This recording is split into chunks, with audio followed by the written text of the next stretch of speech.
Hey, what's going on, everybody? I'm Dorian, and you're listening to Highway to Scale. It's a podcast in which we explore the ins and outs of business success and where we cover topics like validating business ideas, exploring different management styles, building products, launching them on the market, raising capital, and scaling your business. If this is your first time listening to Highway to Scale, make sure to click on that subscribe button and add us to your podcast playlist so you get notified when we publish new episodes. And if you want to be a guest on the show, get in touch with me on LinkedIn. In today's episode, I'm joined by Bogdan, who is the CEO of Brightspaces. It's a PropTech startup that offers a complete digital showcasing and leasing solution for commercial real estate.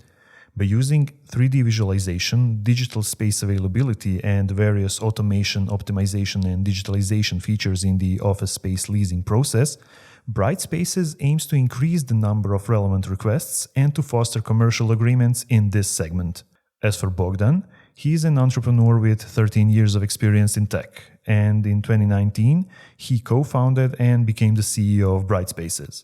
Bogdan is extremely passionate about concepts like the sharing economy, gamification, decentralization, universal basic income, sustainability, and well-being, and he integrates all of that into his activities and processes. In this podcast, Bogdan will tell us more about the current state and the overall potential of the PropTech industry, what are the main benefits of building a flat organization, and why the core of success lies in developing products and getting constant feedback from users. So let's cut the intro and let's jump right into the episode to see what Bogdan can teach us about building a business.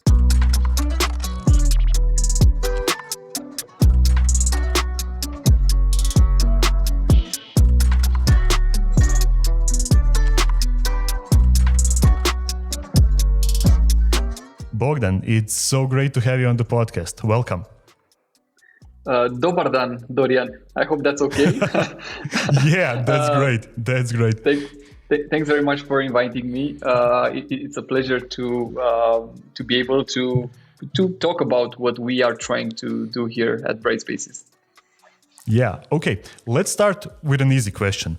Can you tell me a little bit more about your, business beginnings? I read somewhere that you started your first business in high school. Yeah. I did start my first project in high school, which I obviously didn't see as a business back then. It was, I always loved being involved in out-of-the-box creative projects, even at school and in kindergarten. And I was always more fond of trying creative stuff than just learning information by heart. So when the opportunity came, we were in high school, we were graphers, skaters, rollerbladers, and we loved the hip hop culture. The problem was that in Romania back then, we didn't have any baggy clothes. So baggy clothing brands. So we created one. Me together with 11 friends, so we were 12 in our 12 co-founders. 12 co-founders. Obviously there was no company, so we just six of us went to a workshop to learn how to actually create clothes, patterns, and sewing, and even customizing, personalizing in different ways. And we started selling, and we actually were pretty successful. All of us, we sold a lot of clothing. We even, a friend of mine sold to one of the, back then it was one of the most famous hip hop bands. So nice. it was nice, but it ended when we stopped wearing baggy clothes. So I think it was 2 years. So it was very abrupt. The stop was very abrupt. But that entrepreneurial spirit, got you to start your first web development agency in 2008. Yes. And all of that finally led to Brightspaces that you started in 2019. Can you tell me more about the idea behind Brightspaces? How did it all come to be? To be fully honest, it wasn't our idea. It was my good friend, advisor, and partner Ciprian Pașca from PropTech Romania, he always said that our skill set and technologies that we were using in the agency should be used in real estate. We didn't try that a lot. We only created some websites before Bright Spaces in the real estate world. But in 2019, we were invited by him to participate in the first PropTech hackathon organized in Southeastern Europe.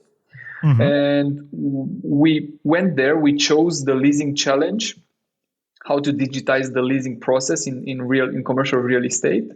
And we won that challenge, and we actually won the main event. The team won the main event, and for me that was a breakthrough. I was looking for ways to go from a service company to a product company, but we always failed because we created products in parallel with conducting the service company. So right now I said, okay, this is the moment. Let's just stop everything that we were doing for the last 11 years. I asked my partner, my technical partner back then, Andrei, if he would join to be the CTO of this new company. We started a process to sell the portfolio of the agency together with the biggest part of the team. We only kept 3 technical colleagues, so we were 5 at the beginning. And we started Bright Spaces. We raised the pre-seed round, and that's how it all started. It was very fast from April when we participated in the hackathon. In September we were incorporated, and in October we already had the money in the bank from the first round. Great. So do you miss the agency business? No, mainly because parts of what we are doing is similar to what we did in the agency. But I definitely don't miss the fact that we were supposed to create very cool products, experiences, which only lasted for a campaign or for 1 year. Then it was all sent to the garbage bin, to the recycle bin. And it was so frustrating to always create very nice experiences, but that weren't connected one to the other. Maybe e-commerces were so, but from the innovation perspective, those are pretty basic. And right now you have a lot of SaaS solutions better than custom e-commerce. So no, I would say that what we are doing right now is way more interesting from a product perspective. Yeah, because it's long term. There are no points where Bright Spaces will go to waste, as you said, to the recycle bin, because you'll always be upgrading. Hopefully, but the things that we are upgrading, some of them actually need to be, let's say, pull over.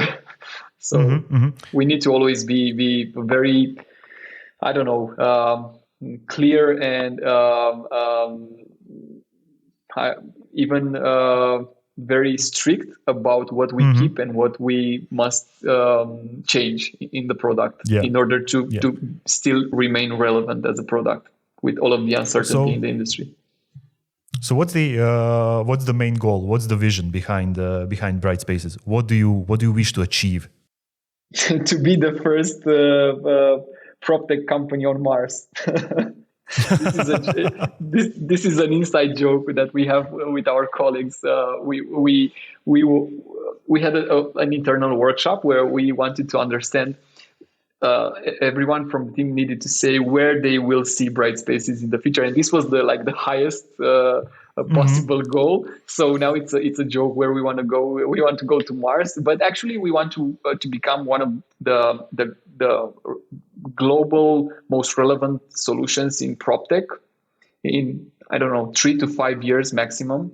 And I think this is the right interval because this is when things are really changing, and during the next 3 to 5 years, I think we will see the real winners in the space and how the market will actually shift and what the market will look like, because it will definitely not look like what it is today. So you started the company 2 years ago. Can you tell me what were some of the biggest challenges that you had to face? Um, the fun fact is that we just finished a workshop, another workshop with our colleagues right now, on Okay. identifying what went well in 2021, why it went well, and then what went bad or what can be improved, and why that happened. And I think the challenges, the biggest challenges that we had and we still do and we need to address are organizing better while keeping this high growth. We started with 5 people. I think this year at the beginning we were around, I think, 8 or 9, and now we're 21 or 22, and we're Nice. growing very very fast. And this is nice, but it's also extremely tough in making sure everyone has the same information available and vision, Yeah. and we Yeah. need to implement new tools. We already have people from other countries working with us. A lot of people are working in a hybrid mode at Brightspace is another challenge because we were used to working in the same office in the agency. So yeah, a lot of things. And I need to also add to this the market. So we are in the biggest market, the biggest asset class in the world, real estate, but probably one of the least digitized markets. So they definitely need solutions like bright spaces, but not all of the developers are ready to accept that they need a layer of technology helping them in almost every process they have. So I would say that the market will be fully mature in the next years. It's not mature right now. It's changing fast due to COVID. It started changing before COVID, more experimental. Now it's changing because of COVID. People understood that they need to implement digital solutions, but it's not there yet. So, what do you think? Why that is? Are they not, educated enough about the possibilities of PropTech, or is it something else? Is it just okay? It's a traditional industry, so it takes time. I think it's a traditional industry, and it takes time. I believe that when some things are just working right now, you don't need to think about what to change. So what we are seeing right now is a lot of landlords investing in innovation, like innovation departments, innovation managers. And this is great because they're actually bringing a lot of tech knowledge inside their company, and they can, these people and these departments can identify where the challenges are, and they can find the right tools for that. So when we talk about 2020 and the entire COVID situation, how did it hit your industry, and how did it hit your business? Real estate was hit extremely hard, especially the office sector in the beginning. Yep. Retail also, industrial boomed because of e-commerce. So there were, let's say, winners and losers, but not exactly losers, because people thought office industry will be dead, which is not true at all.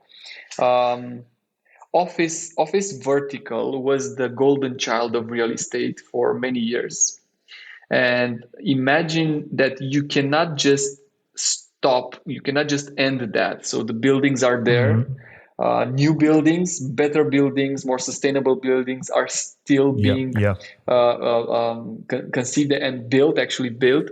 So I think it's just a matter of a small pause and thinking about, is this the right way to address workspaces? That's it. So what's happening right now is just that everyone is looking on how the workspace, the workplace of the future will look like. what parts will be in the office, what parts will be in different, maybe scattered offices, like the hub and spoke model, what parts will be fully remote, working from anywhere, working from near home, and even what parts will be fully digital. Even we can even bring the metaverse into discussion, like what parts will be in the metaverse, what parts will be in maybe fully digital buildings, created just for the scope for people to digitally meet there, like created by architects, truly built by 3D artists like we have, but they will never be constructed in reality. They will be in the metaverse. So this is actually a very cool thing that we're thinking about right now with some of our clients. So I think the future is quite uncertain, but with a huge amount of possibilities right now. But when we talked about the metaverse when it launched, there were already two sides of the coin. One side was, okay, we'll have everything digital, but the other side was, okay, but how will that affect our social lives? My personal opinion is that we should always take care about our well-being, and I define well-being through many verticals. We have the mental well-being, we have the social well-being, we have the work-related well-being, we have the physical well-being, spiritual well-being, and so on. Regarding the social well-being, I believe we need to be very careful on our needs. Some of us are extroverts or introverts. We need more or less time with other people. I don't see technology as a threat. I see the way people use technology as a threat. Technology is like a knife. It can be used to cut bread and feed someone, or even to in a surgery, or you can do bad things with it. So technology is like that. We need to be very responsible in using this. So the metaverse itself, I don't think there was one point when it started, maybe with Marvel and DC in the comic books, but right now, I think we are in the metaverse right now. Like recording this podcast is in the metaverse. Brightspace is right from the beginning part of the metaverse, because we created digital twins of the actual buildings. Almost all technology bringing people together from different parts of the world is in the metaverse. So I think we should be very careful on how we use this and not let ourselves, our families and kids get too much attracted by this and forgetting about the real world. But having all the possibilities that tech and the metaverse can bring is actually a good thing. We just need to use it right. I completely agree. I love that mindset. Technology gives you opportunities, and it's up to you how you will, use it for good, for bad, or for whatever you want. I want to talk a little bit more about you, and especially your role as a CEO. Can you tell me more about what are you currently focused on the most? Oh, that's a difficult Are you one. a day-to-day operational CEO? Are you more of a strategy guy? I think right now it's a mix of the two, but I definitely need to move more from the operational part to the strategy part. This is something that I feel in my bones right now, that I need to do this very fast, and I'm extremely happy that the team supports me to do this. We have exceptional people in the team joining every day, and they try a lot to take the responsibility from the founders, and to give us the possibility to generate the next steps. Although right now we actually work together on this.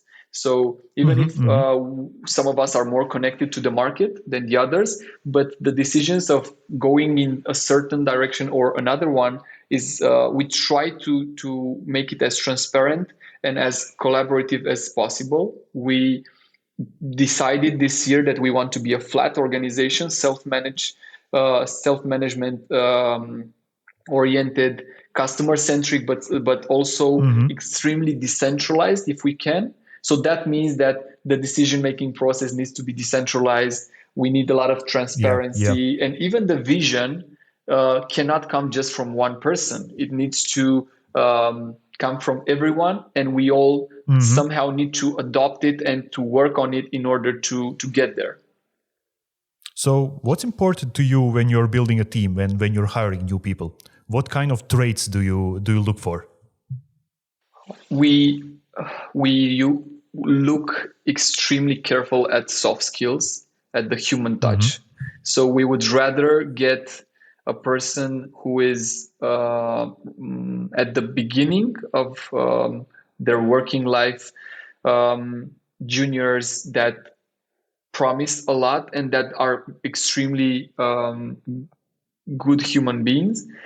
But of course, we are lucky to also have extremely senior people in our team that proved that you can work from anywhere. So we have people working from South America. We had people working from Italy, and the productivity and the results are and the creativity are great. We actually, I think we are lucky with this. So I always bring luck into the equation, because it's not just about us. It's okay. It's about us as a team and as a company, expose as much as possible to new opportunities and be there when the luck may struck. But it is also about luck.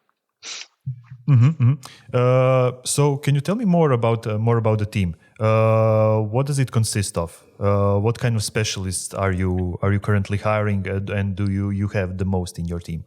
Right now, the biggest part of the team is the product team, where we have programmers, backend programmers, 3D front-end programmers,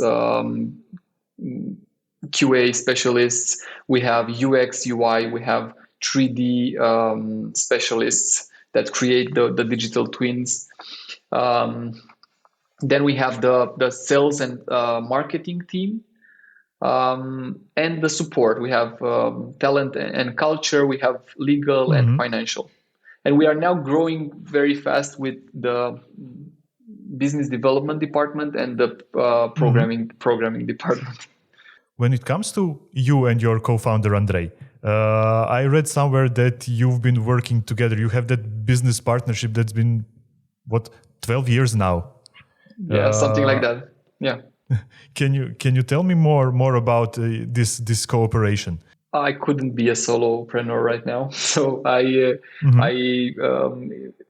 the relationship with Andrei is obviously extremely good, because it brought us here. I think he's the right person to create everything related to the product together with his team, and I think he's a person who is evolving very, very fast, which is great in this fast pace that we are into right now. But I would make this even wider, because me and Andrei, we are the founders of this, but coming back to the flat organization model, I hope that they also see this, but we tend to treat everyone as partners, all the team members as partners. So we have an open door to any suggestion, and even decisions which can be taken very fast. They can do that, and that's great, because it accelerates the pace instead of us needing to explain everything and to to have that layer of, first of all, before we start working on something, we need to implement it with the team. So we don't have that. Everything is so transparent right now and so fast that I believe anyone can just grab the information or ask for anything right now, and they can decide upon it. So how would you describe, let's say, your management style? I hope that I'm a collaborative manager. The truth is that some things that are in my responsibility right now cannot be delegated right now. I hope that we will find a way to work together on these things. But for example, the funding rounds. The funding rounds are something that I work 70-80% alone, and I tend to bring colleagues that can help me in different parts of the process. But I'm the one pitching, I'm the one trying to transfer the vision and the results to potential investors in order to get them to support us financially, and not only financially, with their networks and knowledge and so on. We still have some separate types of responsibilities, but I hope that at some point we will be many working on different things. I believe a lot in a multidisciplinary approach. So I think in the future, people will, even specialists will be specialized in more than one areas. So they will be able to, let's say, bring creativity into their lives by working on different things from different areas and different perspectives at the same time. Because one of the things that I believe is can like ruin someone's career or even well-being is to be focused on only a very small niche, and in the end you will feel extremely lonely. So I believe that collaborating and making sure that you satisfy your personal needs of, I don't know, productivity, creativity, freedom, collaboration, and so on, it's a very important thing. And I try to do this through my management style, if I can say this. I really like that. I really like that mindset, that approach. Because this transparency, this level, of openness towards your employees, they also want to be a part of that type of a company. They want the company to succeed. It's not just a paycheck. They want to be the part of that success. Yeah. Hopefully we will manage to keep this as much as possible. Right now, in 2 years, we have zero churn with employees, with team members, but also with clients. That's amazing. So we are at that how to say magic moment where everything is still perfect. I'm sure that we will find out that things need to change somewhere on the road. But right now, we're extremely glad of the team that we have and the partners that we have. Yeah, it's all about adaptation. As the company grows bigger, as the amount of employees you have, as the amount of clients you have, the change is inevitable, as they say. Yeah. We are looking at very new and innovative ways of organizing the company. We are basing this on the book Reinventing Organizations by Frederic Laloux. And it seems to be very hard, but also it seems that it can be done even for, 30,000 people to have a flat self-managed organization. So we are definitely working towards that goal when it comes to the team. Okay, let's switch the topic. You mentioned your funding round. If I'm not mistaken, you raised your seed round. What was that? 4 months ago? Yeah. It was in July. We closed it in July. Yeah. That's 1.5 million euros. Yeah. Can you tell me more about that process? What kind of investors were you looking to attract? So for us, the round strategy was put in place somewhere in September last year, when we realized the amount that we will need to get to the next milestone, but also what as you said, what type of investor would be the best fit for us.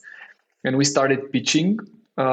We wanted to have a mixed round, which we eventually obtained, to have follow-on from our existing investors, because for us this was a very important topic, to have them support us also in this phase. This obviously means that we did a good job until now and that they trust us. Yeah. The second part, we wanted some new angel investors from real estate. So a group of angel investors with high connections in the real estate world. Again, because we started with no real estate background, we needed all the help we could get. And the way we did that was through advisors, mentors, partners, but also investors. And we managed to get 11 new angel investors in an SPV from Romania and the UK. And let's say the lead part of the round, we wanted a PropTech fund and an industry agnostic fund, European fund, in order to have best of both worlds. The best of both worlds. Yeah. And we actually got even better than this, because we have the lead investor is Axelio PropTech Capital, which is a PropTech fund connected to Axelio SaaS fund. So we have just from the partnership with Axelio, we have a lot of knowledge. And then we have Pi Labs, who are supporting us for 1.5 years now, almost 2 years, since we were accepted in their acceleration program in 2020. In January 2020, we got accepted to Pi Labs. So for us, this was the ideal round, and it happened. It took a lot of time. It took 10 months to happen. We discussed with 45 VCs and more than 50 angels, a total of more than 300 meetings in order to do this. Unfortunately, this put some pressure on the sales side, because I was the sales representative, but also the CEO pitching the round. So obviously I was more into the round during that time than sales. But it's great now that we are getting back on track with the sales team. So this is the short version of how we managed to do this. So what are the plans with that? What are the plans with that investment? What's that next milestone you are looking to achieve? Well, for us, the next milestone is to have a pretty solid footprint in Europe, to be one of the most important players when it comes to digitizing leasing for commercial real estate. And we are investing in the product and in the business development, with everything that needs to be done in order to do this. We will have companies, operational companies in probably more European states. Business development team working for this solid footprint in Europe, but also experimenting with other regions like Asia, for example. So when it comes to your business growth, especially getting new clients, what are some of the main activities that you conduct? For us, the way we actually close a client is through direct sales mainly, but PR, and so getting in front of them before we reach directly is a very important step. That's why we started right from the beginning with communicating a lot. Almost everything that we do is transparent, and you can find it in the media, like the new clients, new team members, new partnerships, new parts of the product that were developed and launched. Everything that we do, the Wana, who is handling the PR and comms, is doing a very good job on sending this information in a very easy to understand and readable or viewable way to our media partners, so that even clients and investors will know some things about us before actually meeting us, and that happens a lot of times. So we are going, the business developers are going and meeting a client for the first time, but they already know something about bright spaces, and that's great because you manage to skip some steps into the process, which is a long process for us. It's enterprise B2B, so the sales cycle is pretty long. One more question about the industry. Practically, the ceiling is limitless. There's a lot of potential, as you said. Can you tell me more about the competition? Are there a lot of other PropTech companies that are fighting for the same prize? The short answer is yes. There are a lot of companies fighting or maybe trying to get to the top in the next years. But I think the approaches are pretty different. So everyone is looking at how to get there from a different perspective, which is quite interesting to say that we don't have a direct competitor on the entire product. So nobody is a direct competitor to anybody. We are direct competitors on certain parts of our product. And why this is very interesting, because it actually translates. It's translated from the way the market works. So you have a very traditional market looking to digitize its processes, but it doesn't quite know how to do that and where to start. And we have different landlords. We have developers building, leasing, and then selling the buildings. So the life cycle of a product with this kind of clients is around, let's say, 3 years. We have the long-term holders. You have the mixed developers. You have the big investment funds that always have asset management companies leasing and handling their investment. So it's quite different and quite different needs. We are still pre-product market fit. So we definitely reached the milestone of problem solution fit.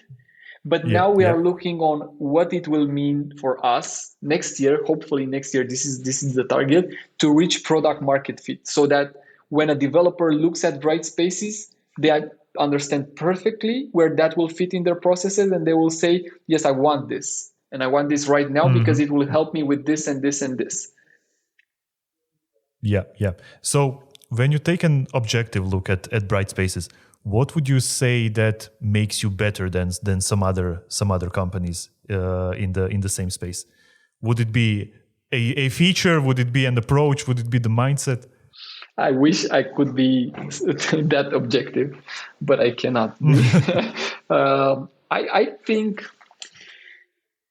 we can be one of the winners in the next years because we are doing everything that we can to do it while having fun. So we don't wish to become a corporation. We're not acting as one. And I believe having this maybe weird approach, okay, let's do it, but let's also have some fun while doing it. Let's see how we can integrate Metaverse into it instead of just looking at only the numbers. I think this can be part of how the future will look like cutting ties in different domains and making things easier to understand, to digest, and with more freedom in hand on this kind of processes, even the growth of a company. So I think it's the base thing is the approach, and that translates into a better product, into a better team, faster process to sell and to implement, and so on. Yeah. People can feel that. People can feel that approach. Your future clients can feel that. Your future employees can always feel that. Okay, this is the way we do things. Yeah. We do the business part and we have fun. Mix the two, and you have bright spaces. The business part is actually which connects extremely well to this. The fact that we are customer centric means when you are early stage, this actually means that you spend more resources in order to be customer centric. Yep. You need to change things more often, to listen more. Instead of having an off the shelf product and pushing that product as big corporations, legacy companies do, we are extremely flexible. So we have this platform with multiple features, and we can mix and match these features to address different types of clients, but also different types of challenges. And by doing this, we are closer to the potential partner and to the actual partners, because we are willing to change things on the way. So when we hear a new idea of a feature, we actually take that idea, we put it into a backlog, and when we hear that idea from 3 potential customers, we already start the process of, okay, let's actually see if this is something that we can implement, sell, and with it to bring return on investment and value to those clients. Yeah. I completely understand the picture now. Okay, Bogdan, we have just a couple of more minutes left, so I have 2 questions. The first one is, what will be your plans for 2022 with Bright Spaces? Well, we will definitely be more involved into business development in other countries. This is for sure, especially UK, where we already have a nice footprint there and partners, but not only UK. Regarding the funding round, as soon as we reach our milestones, we will do that, because what the funding round means to Bright Spaces, it means that it can accelerate the growth. So when we are sure that by getting new financial resources in place, we can scale faster, we will start doing that. Hopefully sooner rather than later. And regarding the team, I think we will reach more than 30 people next year. We are now at 21, and we will reach probably 35 people. Okay, last question. As a successful CEO, what would you say to new business owners who are just looking to launch their companies or looking to launch their products on the market? What would be your advice to them? Thank you for putting me into the successful CEOs category. I think that this is something for the next years to show. But I think the most important part is to try with your whole being. Like when you feel that something is right and that you can bring value in a certain industry, just do it.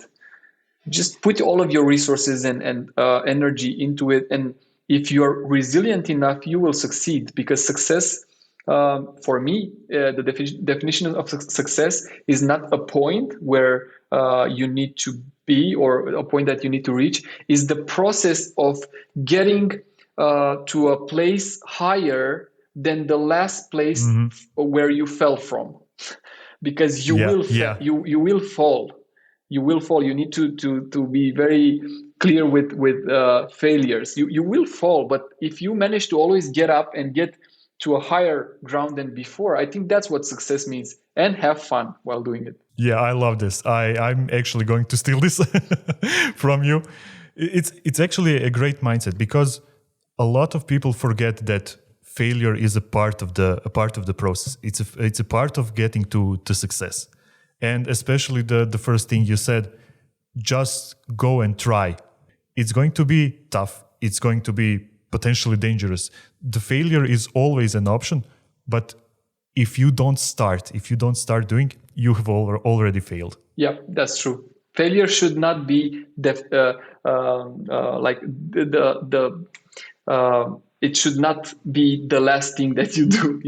After you fail, you need to very fast readdress that issue and see what you can learn from it. And I think if you have this like a mindset all the time, okay, grieve for the failures, because it's okay to do that, but get yourself back very fast and enjoy the fact that you're still living, that you still have the opportunities, you can still move forward. Okay, great. Bogdan, that's it. We're done. I want to thank you once again for joining me on Highway to Scale and for sharing all of these great insights with our listeners. Thank you very much for inviting me. It was great discussing with you. And we are done. If you stuck with us until the end, here are a few key takeaways from this episode that I want you to remember. Number 1, you will fall, but you will also get up. And if you are resilient enough, you can succeed in business. Why? Because success is not a single point that you need to reach. Success is a process of getting to a place that is higher than the last place you fell from. Number 2, when you believe that something is right and that your business idea can bring value to a certain industry, put all of your energy into it and just do it. Don't just spend time thinking what could it be if you did it or perfecting the idea in your head. Take that idea and turn it into a real product. And number 3, don't forget to have fun. This is such a simple advice, but having fun while building a business will enable you to go through difficult times with much more tenacity, motivation, and resilience. And it will also give your team the drive needed to push through anything. Now, before you sign off, don't forget to subscribe if you haven't done that already, so you'll get notified when we publish new episodes. And leave us a review if you enjoyed this podcast and you learned something new. It'll be highly appreciated. Also, if you want to be a guest on the show, shoot me an email or hit me up on LinkedIn. My contact information is down in the description. And that's it. I'm Dorian. You've been listening to Highway to Scale, and I'll see you all in the next episode.